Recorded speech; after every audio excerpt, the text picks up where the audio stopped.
Hello guys, welcome to the my channel my ghostly girlfriend के episode number 28 के साथ हाजिर हूँ। तो ज़्यादा टाइम वेस्ट नहीं करते और चलिए स्टार्ट करते हैं आज का एपिसोड की स्टार्टिंग में हमें दिखाया जाता है येलान उनकी फाइट दिख रहा होता है और बोलता है मैं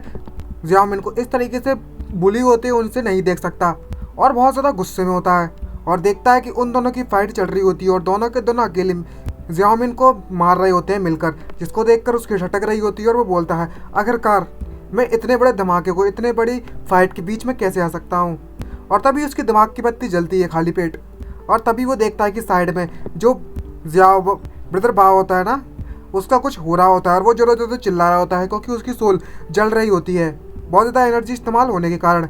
और दूसरे में हमें दिखाया जाता है कि वो लोग फाइट कर रहे होते हैं जियामिन से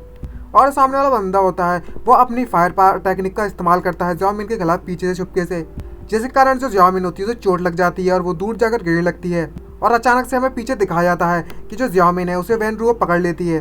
अचानक से आकर, जिसके देखकर जियामिन भी बहुत ज़्यादा सरप्राइज होती है।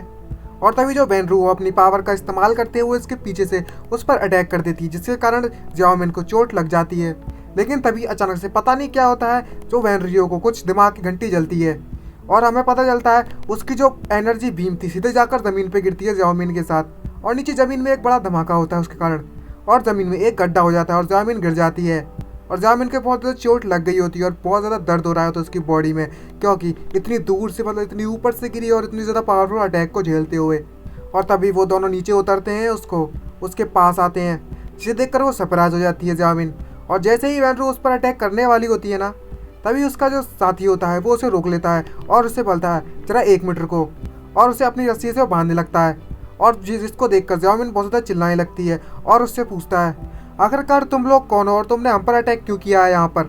जिसे देखकर जियामिन भड़क जाती है और उससे बोलती है तुम लोग हमसे ये पूछ रहे हो, तुम जैसे डीमंस को तो मर जाना चाहिए। जिसको देखकर वो सामने वाला उससे कहता है किस तरीके के डीमन, हम तो यहाँ पर इन्वेस्टिगेट करने आए हैं कुदान की तरफ से, तुम्हें कुछ पता भी है। जिसको देखकर जियामिन इससे कहती है कुदान, अच्छा तो ऐसी बात है तुम डीमंस के जो स्पिरिट वेपन है उसका इस्तेमाल क्यों कर रहे हो। तभी वैनरू उससे कहती अच्छा तुम इसके बारे में बात कर रही हो, तो 10 साल पहले कुदान ने सीज कर रखा था और ये उसकी कलेक्शन में है और तब से यह इस्तेमाल कर रहे हैं हम लोग। जिसको देखने के बाद जियामिन उससे कहती है मैं हेवंस की एजेंट हूँ और मुझे यहाँ पर ऑर्डर दिया गया है सभी की सभी डीमंस को मारने का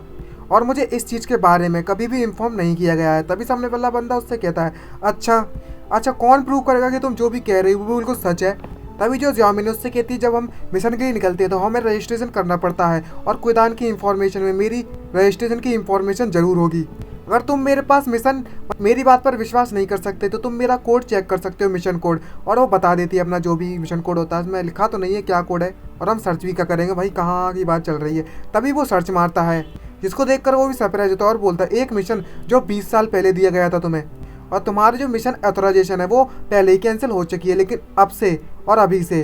अब से तुम इन कुदान्स की इन्वेस्टिगेशन में कोऑपरेट करोगी, इस बात को ध्यान रखना। तभी जो जियामिन उससे कहती है मुझे फैन क्यावाओ के बारे में एक क्लू मिला हुआ है जो कि 6 कोर्टयार्ड के विलेज में फुटीज खेल रहा था डीमंस के साथ, इसलिए मैं यहाँ पर इन्वेस्टिगेट करने के लिए आई थी, लेकिन मैं उसके अलावा कुछ नहीं जानती हूँ। जिसको देखकर सामने वाला उससे कहता है तुमने हमारे मिशन को पूरी तरीके से बर्बाद कर रखा है, वो भी एक क्रिटिकल मूवमेंट पर। तुम्हें क्या लगता है हम तुम पर विश्वास करेंगे कि तुम यहाँ पर वैसे ही आ गई। अब सच सच बताओ मुझे आखिरकार तुम क्या छुपाने की कोशिश कर रही हो, वरना मैं तो तुम्हें तुरंत की तुरंत वहीं पर मार दूंगा। और डराने लगता है और ईविल ऑरा छोड़ने लगता है और अपनी पावर से जो जियामिन उसे तड़पाने लगता है।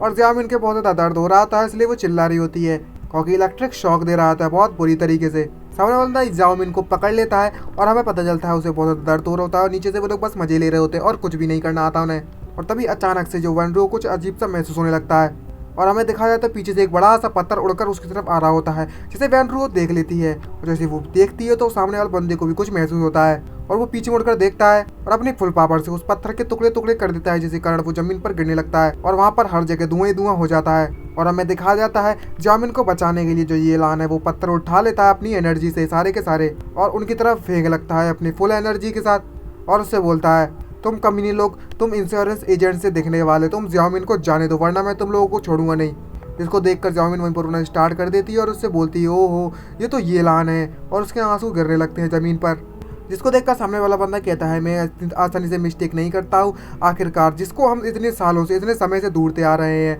वो आ ही गया और हम इतने समय से तुम्हें ही ढूंढ रहे थे। तुम कमीने कहीं की। जिसको सुनने के बाद येलान होता तो भड़क जाता है और बोलता है तू मुझे बास्टर्ड बोल रहा है? तू कमीने कहीं की तरह पूरा खानदान बास्टर्ड, तेरी अम्मा बास्टर्ड, तेरे दादा बास्टर्ड, तेरे चाचा बास्टर्ड, तू कुत्ता, तेरा पूरा खानदान कुत्ता। भाई इसकी सटक जाती है सुनने के बाद तो, और उसे गालियां देने लगता है और उस पर अटैक करने लगता है बराबर। और लेकिन सामने वाला बंदा अपने एक ही मतलब अपनी तलवार जो भी होता है वो वेपन उससे उसके टुकड़े टुकड़े कर देता है उसके पत्थरों के, जिसके कारण उससे बिल्कुल फर्क खरोंच भी नहीं आती। लेकिन उसकी जो बारिश होती है वो बहुत ज़्यादा है, रुकता ही नहीं है येलान, बराबर करते ही जाता है पत्थरों की बारिश। और भाई बहुत ज़्यादा गुस्से में होता है, तो काफ़ी ज़्यादा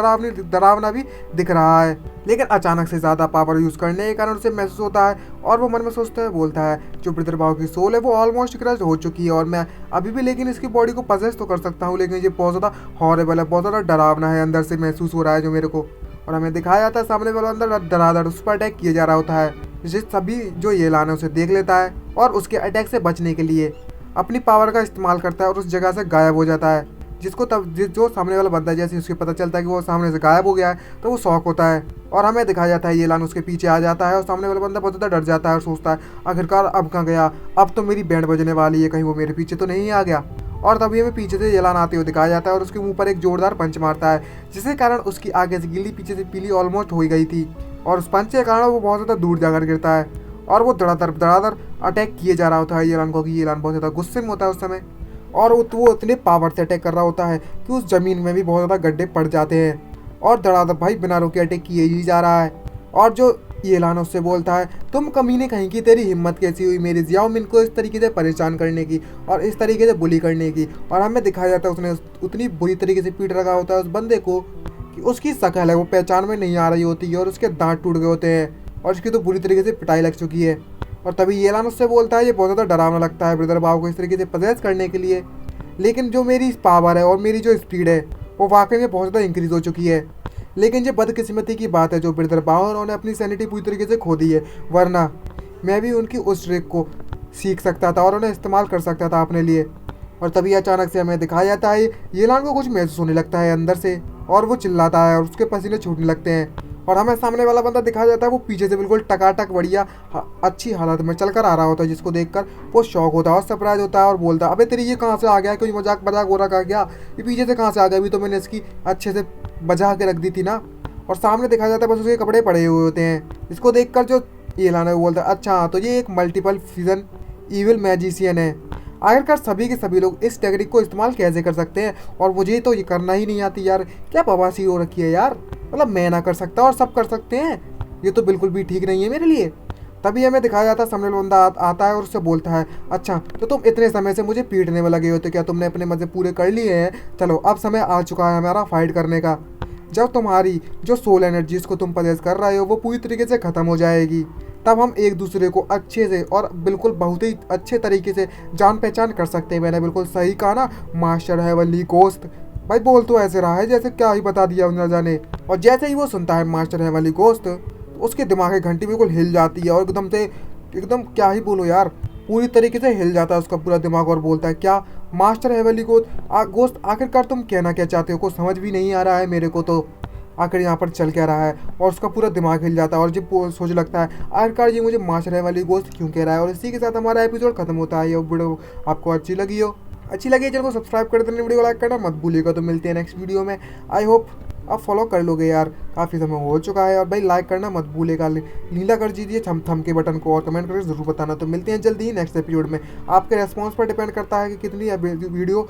डेली अपलोड करेंगे। कम रिस्पॉन्ड मिलेगा तो मैं इतना ज़्यादा नहीं मिलने वाला, इतना इंटरेस्ट तो मैं डेली ज़्यादा एपिसोड नहीं कर पाऊँगा। और आप ज़्यादा रिस्पॉन्ड देखो सीधी सी बात है भाई मेरा ऑटोमेटिक मन करेगा, तो सीधी सी बात है शेयर करो तो भाई अलग ऐसे ही सबको पसंद नहीं आती, लेकिन फिर भी यार जो भी देख रहा है यार कमेंट करके ज़रूर बताना है। एटलीस्ट भले ही 500 बंदे देख रहे हैं भाई 500, वो 500 भी कमेंट करके जाए ना तो वो भी अच्छा लगेगा। तो भी मैं डालूंगा डेली के 2-3 एपिसोड, अगर वो भी करें तो बस देखो और चले जाए यार, ये अच्छा नहीं लगता। बस मुझे भले ही कम बंदे मिल रहे हैं लेकिन वो ऐसे होने चाहिए भाई, हाँ सपोर्ट करने वाले, दिल से सपोर्ट कर रहे हैं, बस उतना ही काफ़ी मेरे लिए और कुछ चाहिए भी नहीं। तो मिलते हैं नेक्स्ट एपिसोड में जल्द ही, आज के लिए इतना ही, बाय बाय।